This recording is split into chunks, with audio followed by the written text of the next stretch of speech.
3 ಅಡಿ ಜಾಗ 8 ಅಡಿ ಜಾಗ ಕೊಟ್ರೆ ಯಾವ ಮೂಲೆಗೂ ಸಾಕಾಗ್ತಾರೆ. ನಾವು ಎಲ್ಲೆಲ್ಲಿ ಇದೀವೋ ಅಲ್ಲಿ ಬಿಟ್ರೆ ನಮಗೆ ಸಾಕು ವ್ಯಾಪಾರ. ಅವ್ರು ಹೆಂಗೆ ಹೇಳ್ತಾರೋ ಹಂಗೆ ಕೇಳಬೇಕಲ್ಲಪ್ಪ.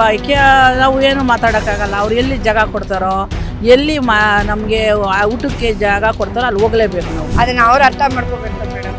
ಹಿಂಗಿರೋದನ್ನ ಅಲ್ಲಿ ತೆಗ್ದು ಹಾಕಿದ್ರೆ ಎಷ್ಟು ಅವ್ರಿಗೆ ಲಾಸ್ ಆಗುತ್ತೆ ಅಂತ ಅವ್ರು ಯೋಚನೆ ಮಾಡಬೇಕು. ನಮ್ದು ದಿನ ನಡೆಯೋ ಜೀವನ ಅದ್ರೊಳಗೇನೆ. 4 ಗಾಡಿ ನಾನು ಎತ್ತಬೇಕಾದ್ರೆ ರೂಲ್ಸ್ ಒಂದೇ. ನೀವು ಒಂದೇ ಹಾಕ್ಬೇಕು, ನಾನು ಒಂದೇ ಹಾಕ್ಬೇಕು. ಅವಲೇ ಹೊಟ್ಟೆ ತುಂಬ ಅನ್ನ ಕೊಡೋದು.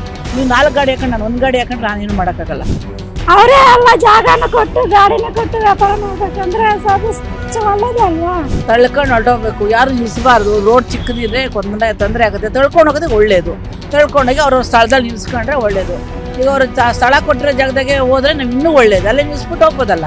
ಇಲ್ಲಿ ರೋಡಲ್ಲಿ ನಿಲ್ಸ್ಬಿಟ್ಟು ಹೋಗೋದು, ಅವ್ರು ಸ್ಥಳ ಕೊಟ್ಟಿರೋ ಕಡೆ ನಿಲ್ಸೋದು ಒಳ್ಳೇದು. ಓಕೆನೇ ಅವ್ರು ಮಾಡ್ತಾ ಇರೋದು. ಅವ್ರು ಕೊಡೋ ಜಾಗ ಒಳ್ಳೆ ಜಾಗ ಕೊಟ್ರೆ ನಮ್ಗೆ ಪರವಾಗಿಲ್ಲ. ಇವಾಗ ನಾವು ತಗೊಂಡ್ಬರ್ತೀವಿ, ಲಾಸ್ ಆದ್ರೆ ತಗೊಂಬಂದು ಹಾಕೊಂಡು ಖಾಲಿ ಆಗಿಲ್ಲ ಅಂದ್ರೆ ನಮ್ಗೆ ಲಾಸ್ ಆಗುತ್ತಲ್ವಾ.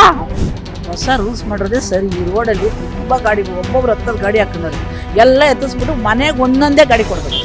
10 ಜನ ಮಕ್ಕಳು ಎತ್ಬಿಟ್ಟು 10 ಜನಕ್ಕೂ ಗಾಡಿ ಹಾಕಿ ಒಂದೇ ಕಡೆ ನಿಲ್ಲಿಸ್ಬಿಟ್ರೆ ನಾವು ಒಂದೇ ಗಾಡಿ ಇರೋದು. ಅವ್ರು 10 ಗಾಡಿ ಹಾಕೊಂಡ್ರೆ ಹೆಂಗೆ ವ್ಯಾಪಾರ ಮಾಡೋದು?